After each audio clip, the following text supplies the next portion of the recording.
Hello नमस्कार, एक बार फिर से हमारे YouTube चैनल पर आप सभी का स्वागत है। वीडियो है वो दो संगठनों पर है।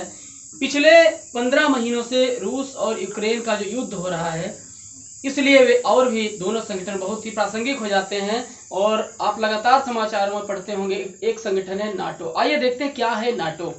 नाटो का अगर हम समझें तो नॉर्थ अटलांटिक ट्रीटी ऑर्गेनाइजेशन है, यानी उत्तरी अटलांटिक संधि संगठन है। क्या है? उत्तरी अटलांटिक संधि। इसकी स्थापना की अगर बात की जाए तो 1949 में इसकी स्थापना हुई थी। 1949 में इसकी स्थापना हुई थी और इसका जो मुख्यालय है वो ब्रसेल्स में है। इसकी सदस्य संख्या जो है इस समय 31 है। इस समय इसकी सदस्य संख्या कितनी है? यानी 31 मेंबर इन नाटो।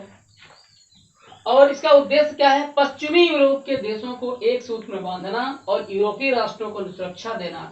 यानी यूरोपीय राष्ट्रों पर अगर कोई अन्य महाद्वीप के जो अटैक करेंगे, अन्य महाद्वीप अटैक करेगा, अन्य कोई भी देश अटैक करेगा, तो ये नाटो संगठित होकर उसकी सिक्योरिटी करेगा, सुरक्षा करेगा। समझते हैं कि कौन कौन से देश हैं?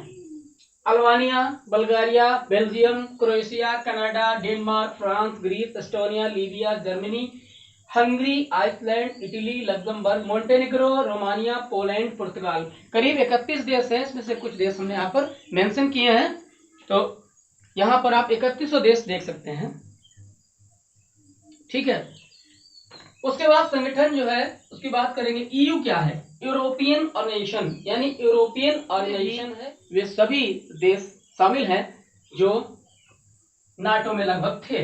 वर्तमान में जो सदस्य हैं वो 27 हैं। इसके उद्देश्य क्या है? यूरोपीय आर्थिक राजनीति के हितों के लिए कार्य करना। किस प्रकार से यूरोप की आर्थिक और राजनीतिक हित हो सकता है। ठीक है, आइए समझते हैं फिर। तो आजकल नाटो इसलिए भी प्रासंगिक है क्योंकि लगातार पिछले 15 महीने से रूस और यूक्रेन का युद्ध हो रहा है, जिसमें व्लादिमीर पुतिन जो रूस के राष्ट्रपति, के बाद अगर कोई चर्चा में है तो वह यूक्रेन को एक नजर में यहाँ देख लेते हैं। ठीक, यूक्रेन को क्या है?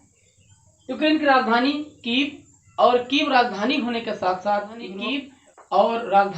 साथ साथ ये यूक्रेन का एक बहुत बड़ा औद्योगिक नगर भी है। भाषा की बात की जाए, यूक्रेनियाई इसकी भाषा है। राष्ट्रपति इसके हैं वोलोदिमीर जेलेंस्की। उसके बाद जो पीएम है वो है वोलोदिमीर ग्रोइस्मान। और 24 अगस्त 1991 को सोवियत संघ रूस से यूक्रेन पूर्णतः स्वतंत्र हो गया, यानी इसके पहले ये सोवियत संघ रूस का ही हिस्सा था। उसके बाद हम बात करते हैं इसका जो धर्म है।